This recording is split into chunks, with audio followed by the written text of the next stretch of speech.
जय श्री राम। भाई, अरविंद केजरीवाल की नौटंकी जो है अब लग रहा है धीरे धीरे अंत होने वाली है, क्योंकि इनको ईडी अब जल्दी धर दबोचेगी। देखिए जी, अब तक तो ये जितनी नौटंकियां कर सकता था ये आदमी, इसने सब कर ली, इतनी ज़्यादा कर ली कि अब ऐसा लगता है कि अगर ये अंदर गया तो 2-3 साल से पहले बाहर नहीं आएगा, क्योंकि जो जितना लंबा ईडी को चकमा देता है वो उतना ही लंबा अंदर जाता है। क्योंकि फिर ईडी जो है वो कोर्ट में जाकर भी कहती है कि भैया पहले इसको 10 बार बुलाया, ये नहीं आया, इसलिए जो है ये लंबा फंसेगा। अब क्योंकि इसने ऐसा लगता है कि हर डिपार्टमेंट के अंदर 2-2, 3-3 स्कैम किए हुए हैं, तो अभी तो ये दिल्ली लिकर पॉलिसी स्कैम के अंदर फंसेगा, लेकिन बाद में जो है ये मुझे लगता है और इसके स्कैम निकल आएंगे और ये और लंबा फंस सकता है। बहुत ही दुख की बात है। देखिए, किसी के लिए हम बुरा नहीं चाहते, लेकिन इन्होंने जो है पब्लिक का, आम लोगों का पैसा खाया और बहुत ही जिसे कहते हैं निर्दयी तरीके से इन्होंने जो है दिल्ली की जनता के साथ हरकतें करी हैं। देखिए जी, चाहे वो दिल्ली की डेवलपमेंट हो या गरीबों के लिए जिसे कहते हैं कोई भी इंतज़ाम करना हो, या कोविड के दौरान जो भी चीज़ें सामने आई थी वो सब बड़ी ही दुख देने वाली थी। ऐसा लगता था कि ये पता नहीं किस कामों में लगे हैं, इनकी प्रायोरिटी शायद कुछ हो रही है। अब जिस तरह की डिटेल्स निकल के आ रही हैं शराब घोटाले के अंदर, वो तो चौकन्ना कर देने वाली हैं। अब तक देखिए, मनीष सिसोदिया और संजय सिंह, ये दोनों इस घोटाले के अंदर हैं और बाहर आने का कोई चांस नहीं है। मनीष सिसोदिया को तो 1 साल हो चुका है और बाहर नहीं आने वाला। लेकिन अब केजरीवाल जो है वो किसी ना किसी तरीके से ईडी से जो है अपना टाइम बाय करने की कोशिश कर रहा है। मैं आपको सब बातें बताऊंगा कि ये किस तरह नौटंकियों में लगा हुआ है और आज किस तरह इसको बहुत ही बड़ा झटका लग चुका है, और इस झटके के बाद केजरीवाल का क्या हो सकता है, ये सब बातें मैं आपके साथ जो है डिस्कस करूँगा। आज आपको ऐसी बातें भी बताऊँगा जो कि पब्लिक डोमेन में नहीं है या ज़्यादा बातें बताई नहीं जाती, मीडिया वगैरह में तो बिल्कुल ही नहीं बताई जाती। तो ठीक है जी, इस वीडियो में आगे बढ़ने से पहले आप इसको लाइक शेयर कर दें और चैनल को सब्सक्राइब कर लें। तो चलिए जी, सबसे पहले मैं आपको आज की जो बड़ी खबर है वो दे देता हूँ कि जो केजरीवाल को बहुत बड़ा झटका लग गया है। देखिए जी, केजरीवाल को झटका ऐसे लगा है कि ये राघव रंगूटा जो बंदा है, ये एक बहुत बड़ा दारू का एक बिजनेसमैन है, यानी कि अल्कोहल का जो है ये बहुत बड़ा व्यापारी है। इस आदमी का जो बिज़नेस है वो साउथ के अंदर है, और ये जो आदमी है इसके ऊपर बहुत समय से जो है इसके परिवार के ऊपर नज़रें थी। इसका जो बाप है वो एक एमपी है, एक पॉलिटिकल पार्टी का साउथ की, और ऐसा लग रहा था कि कहीं ना कहीं पीछे से जो है इन्होंने साउथ का जो ये माफिया है दारू का, इसको इन्होंने केजरीवाल एंड पार्टी ने कहा था कि भैया हम तुम्हारे को दिल्ली की पूरी टेरिटरी पकड़ा देंगे प्लेटर के ऊपर, तुम पैसे जो है दोनों हाथों से कमाओ, हमको जो है तुम उसमें से एक शेयर दे देना, और जो हमारे जो लोग हैं, जो हमारे जिसे कहते हैं ना जो नीचे के लोग हैं, उनके थ्रू हम ये काम करवाएंगे, डायरेक्टली हम हाथ नहीं डालेंगे, और जो पैसा मूव करेगा वो हमारे दिल्ली के भी कुछ बिजनेसमैन होंगे, वो आपसे पैसा ले करके जो है इधर उधर हमारे लिए बांटेंगे। इस तरीके का था। मैं इन सब के डिटेल में जाऊंगा, लेकिन पहले आपको जो मेन खबर है वो यही है कि जो राघव रुंगटा है वो अब सरकारी गवाह बन गया है। यानी कि ऐसा आदमी जिसका डायरेक्ट हाथ है, जो पूरी तरह इन्वॉल्व है, फर्स्ट पार्टी है इस पूरे क्राइम के अंदर, उस आदमी ने ये कह दिया है कि वो सरकारी गवाह बनेगा। अब देखिए जी, कोई अगर सरकारी गवाह बनता है तो ऐसे ही नहीं बनता, और ईडी किसी को ऐसे ही नहीं बना देती, उनसे जो है डील की जाती है, और ये भी उनको कहा जाता है कि आपको जो इम्पोर्टेंट डिटेल्स हैं वो आपको देनी पड़ेंगी, और वो सरकारी गवाह बनने के बाद कुछ सज़ा कम हो जाती है, कई बार माफ़ भी हो जाती है, और वो सारी की सारी डिटेल जो है वो बता देता है। इससे जो है टाइम और पैसा लोगों का सब बचता है, क्योंकि देखिए ईडी जो है वो भी आपके पैसे से ही, टैक्स पेयर के पैसे से ही सब कुछ कर रही है, तो जी इसलिए वो भी सब बचता है। तो एक तरह से ये देखा जाए तो ये एक तरह से बचत ही होती है, और जो है बड़े बड़े जो जिन लोगों ने घोटाले किए होते हैं वो पकड़े जाते हैं डायरेक्टली। तो इस तरह की डील होती है। अब ये आदमी जो है ये इसने कह दिया कि मैं तो सरकारी गवाह बनने को तैयार हूँ। इसका मतलब है अब केजरीवाल का नंबर बिल्कुल लग चुका है। अब मतलब बचने का कोई चांस ही नहीं है। आखिरी जो कील था ना कफन के अंदर वो भी ठोक दिया है, मतलब अब नहीं बच सकता। केजरीवाल ने भी अपनी आखिरी चाल चल दी थी लास्ट टाइम। मैं आपको अब जो है पूरा एक एक करके समझा देता हूँ जी। देखिए, केस तो बहुत काफ़ी समय से चल रहा है, 2-2.5 साल हो चुके हैं इसकी इन्वेस्टिगेशन चलते हुए। और मनीष सिसोदिया सबसे पहले अंदर हुआ था, और उसके बाद संजय सिंह कुछ समय पहले 2-3 महीने पहले वो भी अंदर हो गया। अब केजरीवाल जो है ये इसको 8 समन जा चुके हैं, और ये बार बार जो है डिले किए जा रहा है। कभी कहता है विपासना कर रहा हूँ, कभी कहता है जी मैं बड़ा बिजी हूँ, कभी कहता है मुझे क्यों बुला रहे हो, मुझे बताओ मैं क्या एक्यूज़ हूँ, क्या मैं आम आदमी पार्टी का सबसे बड़ा नेता हूँ इसलिए बुला रहे हो, या मैं एक आम आदमी हूँ इसलिए बुला। नौटंकीबाजी, बेसिकली टाइम ख़राब करना, टाइम बाय करना।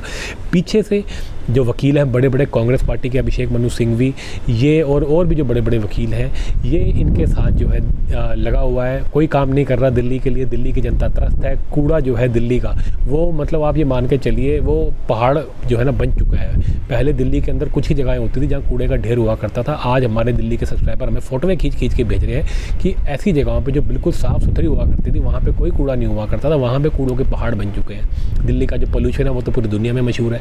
उसके अलावा दिल्ली में जो जिसे कहते हैं कोई ऐसा स्कैम नहीं छोड़ा जो नहीं किया इन्होंने दिल्ली की ड्रग्स के अंदर स्कैम कर दिया, यानी कि गरीबों को नकली दवाइयाँ तक बांट दी। इन्होंने नकली टेस्ट कर दिए लोगों के, उसमें करोड़ों रुपए खा लिए। उसके अलावा दिल्ली के ट्रांसपोर्ट में घोटाला कर दिया। दिल्ली के जल बोर्ड के अंदर तो और घोटाला कर दिया, वो तो और सामने आया हुआ है। और अभी इतने भी बाज नहीं आया, दिल्ली के सोलर पॉलिसी बना करके उसमें भी घोटाला करना चाह रहा था ये आदमी। तो ये तो आदमी जो है बर्बाद करने के लिए बैठा हुआ है। कोविड के दौरान क्या क्या हुआ वो मैं नहीं बोलना चाहता, बहुत दुख होता है वो सब चीज़ें याद करके, किस तरह बेकसूरों की जानें गई और किस तरह दिल्ली में ऑक्सीजन ख़त्म हो गया था और किस तरह की पॉलिटिक्स में सब लगे हुए थे।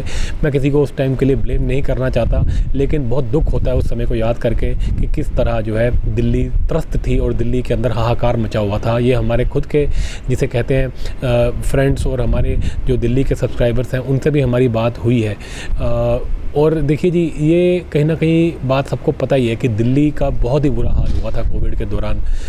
एक जिसे कहते हैं जो उम्मीद थी कि अरविंद केजरीवाल जो अपने आप को बड़ा बताया करता था कि जी मैं तो ये कर दूंगा, मैं वो कर दूंगा, दिल्ली की डेवलपमेंट के अंदर ऐसा कुछ नहीं हुआ है। और सिर्फ ऐड पे सरकार चल रही है, ऐड देते रहता है 24 घंटे टीवी पे इनकी ऐड चलती है। अब वो बंद होगी तो पंजाब की ऐड चलाया जा रहा है। बेसिकली सारा पैसा जो है या तो इनकी जेबों में जा रहा है या नाली के अंदर जा रहा है। तो यही काम चल रहा है जी। तो काम धंधा तो कुछ करता नहीं है, सारा दिन बैठ करके ये अपने वकीलों के साथ, बड़े बड़े वकीलों को करोड़ों रुपए दिल्ली के देता है और जो है उनको घुमाते फिराते रहता है। कभी जो है बेल एप्लीकेशन लगी रहती है अपने नेताओं की, कभी खुद को बचाने के चक्कर में, कभी कुछ। दिल्ली में कोई काम नहीं हो रहा। तो जी अब इसने पिछली बार जो संजय सिंह और ये सब जो अंदर गए हैं उसके बाद इसको मिलने शुरू हो गए थे, बार बार इसको ईडी बुलाती है, ये नहीं जाता। अब इसने पिछली बार जो है ईडी जो है वो चली गई थी कोर्ट के पास और कोर्ट के पास जाके कहा था कि ये हमारे समन पे नहीं आता, निरादर करता है। तो उसने अलग से एक केस कर दिया ईडी ने और जा करके कोर्ट में कहा जी आप बुलाओ इसको। अब वो सामने जाता ईडी, वहाँ बोलती कि जी हमने इसको दोबारा बुलाया हुआ, 2 दिन के बाद आप इसको बोलो ये आए, तो इसको आना पड़ता। ये गया ही नहीं। इसने क्या किया, इस चालबाज ने वकीलों की बात सुनी और इसने एक सत्र बुला लिया, ज़बरदस्ती का सत्र। हमेशा अपोजिशन सत्र बुलाती है, इसने ज़बरदस्ती खुद ही बुला लिया और कहता जी बजट लाऊंगा। और कोर्ट में नहीं गया। कोर्ट में जो है वीडियो कॉन्फ्रेंसिंग से पूछ गया कि मैं तो बड़ा बिजी हूँ, मेरा तो सत्र आया हुआ है, मेरा तो बजट है, मैं तो बहुत बिजी हूँ, ओहो। और कोर्ट ने भी सुन लिया, कोर्ट को भी बेवकूफ़ बना दिया। कोर्ट ने कहा ठीक है भैया 1 महीने का टाइम देते हैं, उसके बाद तेरे को आना पड़ेगा पर्सनली। अब चले गया। अब ईडी जो है उसका वो अलग केस है जिसमें ये कोर्ट के सामने इसको जाना था। अब ईडी इसको फिर भी बुला सकती है, ईडी ने फिर बुला लिया, आजा भाई। अब ये कह रहा है मैं क्यों आऊँ, मेरे को तो कोर्ट ने 1 महीने का टाइम दिया है। ओ भैया वो अलग केस है, ये अलग केस है। ईडी तेरे को बुला सकती है, तेरे को जाना पड़ेगा। ये नहीं जा रहा, ये बेसिकली बेवकूफ़ बना रहा है पब्लिक को कहता है मुझे तो मोदी जी फंसाना चाहते हैं, बीजेपी फंसाना चाहती है, ये डर गए, हम कट्टर ईमानदार हैं, हम तो जी भगत सिंह के चेले हैं। इस तरह की बेकार की बातें ये करता है। बड़े बड़े लोग, बड़े बड़े हमारे क्रांतिकारी, हमारे पूजनीय क्रांतिकारी भगत सिंह जैसे लोग, उनकी नाम लेता है। इसको शर्म नहीं आती इस आदमी को भगत सिंह का बार बार नाम लेते हुए। भगत सिंह कभी इस तरह के घोटालों में नहीं शामिल थे। केजरीवाल तुम हो घोटालेबाज, तुमको शर्म नहीं आती इस तरह का पाप करते हो और ऐसे महान देश के महान वीरों का तुम नाम लेते हो जिन्होंने हंसते हंसते देश के लिए कुर्बानियाँ दे दी, जिन्होंने अपने जीवन को जो है इस धरती माँ, इस देश की आज़ादी के लिए अपने आप को न्यौछावर कर दिया। ऐसी उन माँ बाप का सोचो जिनके बच्चों ने अपने लिए जिनके बच्चों का जो है कुर्बानी दे दी गई और उनके माँ बाप ने जो है देश के लिए वो समर्पित कर दिया अपना जीवन, अपने बच्चों का जीवन। बेशरम, तुमको इतनी भी शर्म नहीं आई उनका नाम का गलत इस्तेमाल करते हुए। तुम दारूबाज बच्चों के शरीरों में 1+1 की दारू घुसाने वाले, तुम्हें शर्म नहीं आती? तुम ऐसे हमारे वीरों का नाम लेते हो, तुम उनके प्यार की धूली के बराबर नहीं हो। और इसने ये मक्कारी करी और ये जो है जा करके कोर्ट में, तो आपको मैंने बता ही दिया कि कोर्ट में ये गया नहीं और पीछे से कहने लग गया जी हमको फंसाया जा रहा है, ये वो, हम तो कट्टर ईमानदार है। कट्टर ईमानदार कर रहा है। ईडी ने इसको दोबारा 8वां समन भेज दिया है।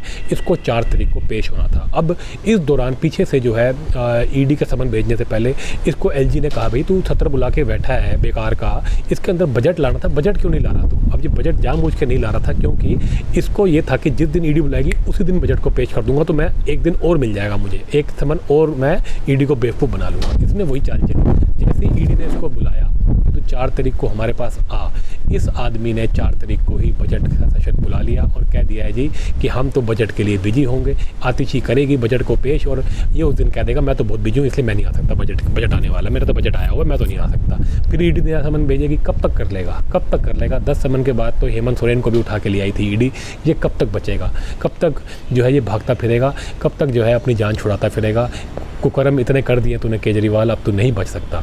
और आज जो चीज़ हो गई है, जो जिसे कहते हैं आज जो बड़ा कांड हो गया है, अब तो बचना नामुमकिन है केजरीवाल का। देखिए ईडी के पास पहले से ही बहुत सबूत है केजरीवाल के खिलाफ। इसकी कॉल रिकॉर्डिंग है, इस आदमी के खिलाफ लोगों ने बयान दिए हुए हैं ऑलरेडी। और इस आदमी के जिसे कहते हैं ना, इसके ऐसे लोगों ने भी बयान दिए हुए कि जब बड़े बड़े कांड हो रहे थे, जब ये स्कैम चल रहा था तो ये साइन इसके बैठा हुआ था, इसके सारे सामने साइन हुए हैं, लोगों के सामने सारे एग्रीमेंट किए हैं इसने। तो ये बहुत लंबा फंसने वाला है। अब मैं आपको थोड़ी अंदर की बातें बता देता हूँ।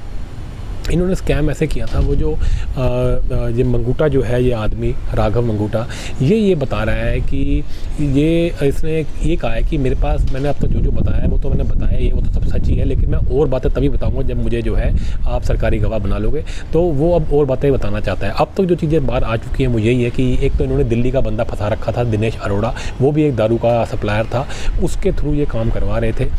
अब दिनेश अरोड़ा जो है वो कई बातें बता चुका है, जिसके ऊपर ही संजय सिंह पकड़ा गया है। अब दिनेश अरोड़ा के बयान कुछ केजरीवाल के खिलाफ भी हैं। अंदर से खबर ये आ रही है कि इन लोगों ने जो पॉलिसी चेंज की थी, जो दारू की पॉलिसी चेंज की थी, वो इनके कहने पे, साउथ गैंग के कहने पे ही की थी।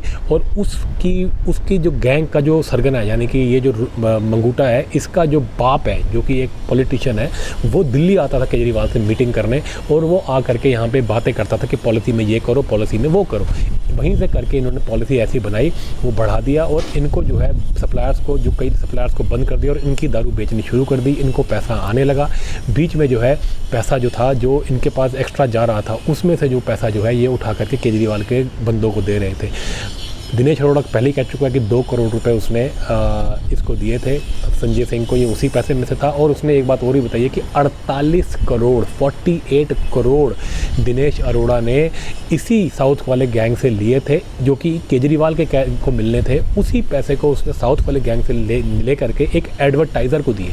अब वो जो एडवर्टाइज़र है वो भी पकड़ा जा चुका है, उसको इन्होंने दिए थे इलेक्शन के अंदर जो प्रमोशन होता है, उसके चक्कर में 48 करोड़ रुपए इन्होंने बाहर से करवाया था। इनको ये लग रहा था कि पैसा तो हमारे पास आया नहीं, कल को पकड़े जाएंगे तो हम बच जाएंगे, लेकिन ऐसा नहीं होता। ये अपने आप को ज़्यादा शातिर समझ रहा था, लेकिन ईडी जो है इससे भी ज़्यादा शातिर है। ईडी ने सारा हिसाब किताब लगा रखा है और ये बचेगा नहीं। ईडी को पता चल चुका है सारा कि पैसा पीछे से सारा इन्हीं के कहने पे घुमाया गया था। और जो मंगूटा है, अब वो सारे राज उगल देगा, वो सब बता देगा कि जी हमसे ही पैसा घुमाया जा रहा था, हमने ही पैसा दिया था, इसने वो पैसा सारा इलेक्शनों में यूज़ किया है। ये है जी अंदर की सारी कहानी। अब केजरीवाल इससे कैसे बचेगा, क्योंकि पिछली बार जब दिनेश अरोड़ा ने ये बयान दिए थे कि 2 करोड़ रुपये उसने संजय सिंह को दिए थे, उसने तो संजय सिंह का पूरा घर का नक्शा बता दिया था, किसी को सब कुछ पता है। तो संजय सिंह को इसलिए अरेस्ट कर लिया गया, उसको कभी भी अब बेल नहीं मिली है। सेम तरीके से जब मंगूटा जो है ये बातें बताएगा राघव कि उसके बाप के साथ केजरीवाल ने क्या क्या डील करी और उसके बाद पैसे उसने कहाँ दिए, किस एडवर्टाइज़र को दिए, कहाँ दिए, संजय सिंह को दिए, किसको दिए, वो सारी बातें बता देगा। जब वो बताएगा तो केजरीवाल को भी बेल नहीं मिलेगी। तो जी ये तो बहुत ही, जिसे कहते हैं, बड़ा कांड हो चुका है। ये केजरीवाल जो है अब नहीं बच सकता। अब जो ये ईमानदारी का चोला पहन के बैठा है, अब ये सब उतर चुका है। केजरीवाल जो है अब किसी भी समय अरेस्ट हो सकता है, अपने दिन गिन रहा है। मार्च जो है मुझे लगता है इसके अंदर केजरीवाल जो है अरेस्ट हो जाएगा। अब ये बहुत बड़ी डेवलपमेंट है। इसका सारा कुछ जो इसका प्रपंच है वो खुल के सामने आ चुका है कि जी वो मंगूटा का बाप जो है वो आ करके दिल्ली में इससे बातें क्या करता था। बहुत सारे जो पॉलिटिशियंस इन्वॉल्व थे, यानी कि वो जो एक और जो बहुत बड़ी पॉलिटिशियन फैमिली की बेटी जो इसमें फंसी हुई है, के कविता, वो भी आ करके जो है ईडी के सामने बयान दे चुकी है। वो 1-2 बार ही नहीं आई बुलाने पे, लेकिन वैसे वो आ जाती है और आ करके उसने भी यही बोला है कि भैया मैं तो मिडलमैन थी, किसी ना किसी तरह उसको अपने आप को बचाना है। उसने केजरीवाल पे बात डाल दी कि भैया हम तो मिडलमैन थे, करने वाले तो मेन कांड ये हैं। और उसने अपने CA पे बात डाल दी है, वो बच जाएगी, ठीक है ना। और उसका बाप भी जब भी आता था वो भी आकर केजरीवाल से मीटिंग करता था पहले, और ये भी जाता था वहाँ पे तेलंगाना में जाकर के उसके बाप से मीटिंग करता था।